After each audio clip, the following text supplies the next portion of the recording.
बड़ी आकाश गंगा के बारे में। दोस्तों, इस कहानी की शुरुआत होती है आज से 250 साल पहले 18वीं शताब्दी से, जब मॉडर्न एस्ट्रोनॉमी का क्रेज हर किसी के दिमाग में घर कर रहा था।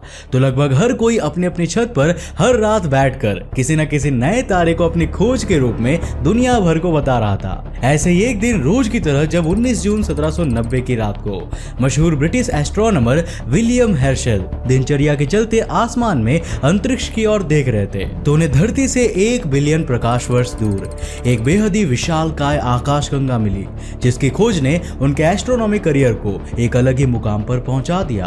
अपनी खोज को अंजाम देने के बाद जब उन्होंने दुनिया भर को यह बात बताई तो सब में जैसे एक अलग ही जोश उठ गया, जिससे यह बात आग की तरफ फैल गई। और काफी सालों बाद नई टेक्नोलॉजी के इंट्रोडक्शन की वजह से यह पाया गया कि 1790 के उस रात को विलियम हर्शल ने जिस आकाशगंगा की खोज करी थी वो कोई सामान्य आकाशगंगा नहीं था, बल्कि उसका आकार इतना बड़ा था कि उसके आकार की आकाशगंगा को कभी मानव सभ्यता ने इतिहास में भी नहीं देखा था। और इसी के चलते IC1101 को इंसानों द्वारा खोजी गई ब्रह्मांड की सबसे बड़ी आकाशगंगा का ओहदा दिया गया और सर विलियम हर्शल को इसके खोजकर्ता के रूप में नियुक्त किया गया।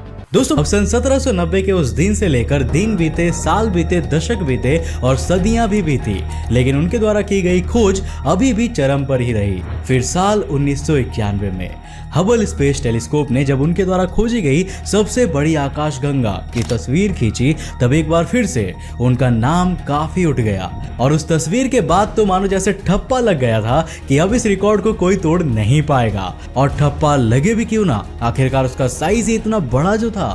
रिपोर्ट्स के मुताबिक IC1101 का रेडियस तकरीबन 2 मिलियन प्रकाश वर्ष के बराबर था। और केवल यही नहीं, बल्कि ऐसा माना जा रहा था कि इस गैलेक्सी के अंदर तकरीबन 100 ट्रिलियन तारे मौजूद थे।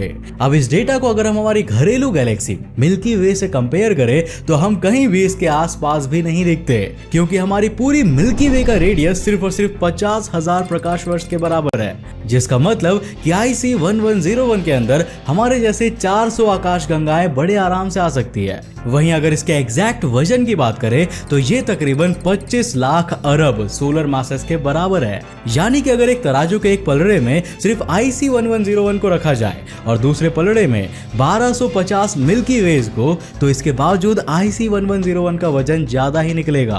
तो सोचिए, इतनी विशालकाय थी IC1101 और इसी वजह से उसे इतना अविश्वसनीय माना जा रहा था। लेकिन वैज्ञानिक धीरे धीरे इस पर स्टडी कर रहे थे और इस बात पर यकीन कर ही रहे थे कि हाँ, ऐसी भी कोई गैलेक्सी एग्जिस्ट कर सकती है, कि तभी उनकी खोज में एक नया ट्विस्ट आया, जिसके तहत उन्होंने फिर से एक ऐसी गैलेक्सी को खोज लिया जो आकार के मामले में IC1101 को भी बहुत पीछे छोड़ रही थी। और कंपटीशन में नई नवेली आई इस गैलेक्सी का नाम था अल्क्योनेस।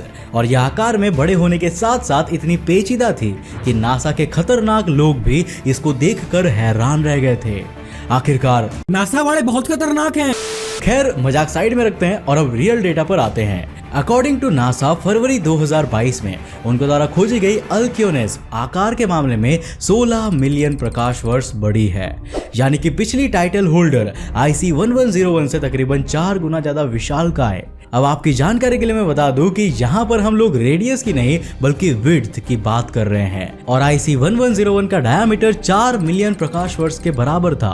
और इसी गणित से कुछ इस प्रकार का आंकड़ा हमें देखने को मिलता है। लेकिन वैज्ञानिकों को इस बात ने हैरान नहीं किया कि आखिर इतनी बड़ी कोई गैलेक्सी कैसे एग्जिस्ट कर रही है, बल्कि उनको तो इस बात ने हैरान किया कि इस रेडियो गैलेक्सी के अंदर IC1101 से भी कम विजिबल मैटर मौजूद है।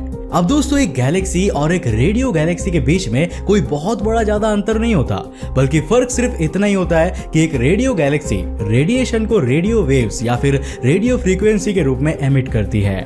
नेदरलैंड के लेडेन ऑब्जर्वेटरी में चल रही इस रिसर्च के लीड रिसर्चर मार्टिन ओई ने यह बयान दिया है कि उनके हिसाब से इस गैलेक्सी के सेंटर में एक सुपर मैसिव ब्लैक होल मौजूद है, जो कि इतना बड़ा है कि शायद हमने उसके आकार की कभी कल्पना भी नहीं की होगी। अब अगर आप अल्क्योनेस की साफ तस्वीर को एक बार गौर से देखेंगे तो आपको इसमें एक ही चीज आइडेंटिकल दिखाई देगी, और वो है इसकी 2 रेज, जो मानो जैसे इस गैलेक्सी के सेंटर से सीधा बाहर की ओर निकल रही है।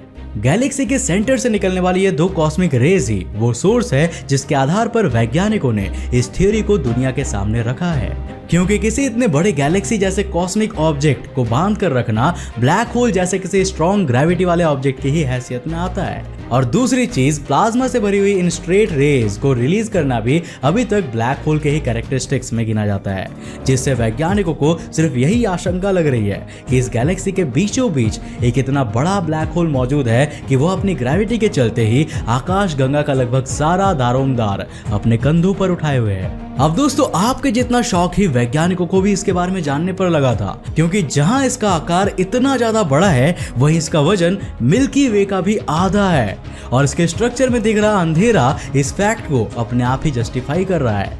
हालांकि इस सवाल का जवाब अभी भले ही ना मिल पाया हो, पर इसके आकार को लेकर कुछ थ्योरीज अभी से ही आ चुकी है, जिनमें से दो इस समय सबसे ज्यादा पॉपुलर है। नंबर 1 और सबसे ट्रस्टवर्दी थियरी तो यह है कि इस गैलेक्सी के आसपास और अंदर मौजूद सारा मैटर डेंसिटी के मामले में इतना निचले स्तर पर है कि किसी भी तरह के ब्लैक होल को उसको बांध कर रखना कोई बड़ी बात नहीं है। अब इस बात को चलिए एक एग्जांपल से समझते हैं। अब अगर आप 40 किलो के हैं और आपको दोनों हाथों से 30 किलो का सिलेंडर उठाने को कहा जाए तो आपको अच्छी खासी मेहनत लग जाएगी, और हो सकता है कि इतनी मेहनत करने के बावजूद आप इस काम को करने में असफल भी हो जाए। लेकिन वहीं अगर आप 100 ग्राम वाले चॉकलेट के 30 से 40 डब्बों को उठा रहे होंगे तो वह आपके लिए शायद इतनी मुश्किल बात नहीं रहेगी और आप बड़ी ही आसानी से उसे अंजाम भी दे पाएंगे। अब कुछ यही कंडीशन इस सिनेरियो में भी है, जिससे यह अंदाजा लगाया जा रहा है कि शायद आसपास की सराउंडिंग में लो डेंसिटी होने की वजह से यह गैलेक्सी अभी भी सस्टेनेबिलिटी के साथ एग्जिस्ट कर पा रही है। वहीं हमारी दूसरी थियरी ये कहती है कि इस गैलेक्सी के अंदर किसी अलग तरह का डार्क मैटर भी पाया जा सकता है, जिसके बॉन्डिंग कैरेक्टरिस्टिक्स और आपस में मैटर्स को बाइंड करने की कैपेबिलिटी इतनी अच्छी होगी कि यह गैलेक्सी विजिबल मैटर ना होने के बावजूद अच्छे से एक बॉन्ड बनाकर अनंत ब्रह्मांड में बिना किसी को तकलीफ दिए अभी भी सरवाइव कर रही है।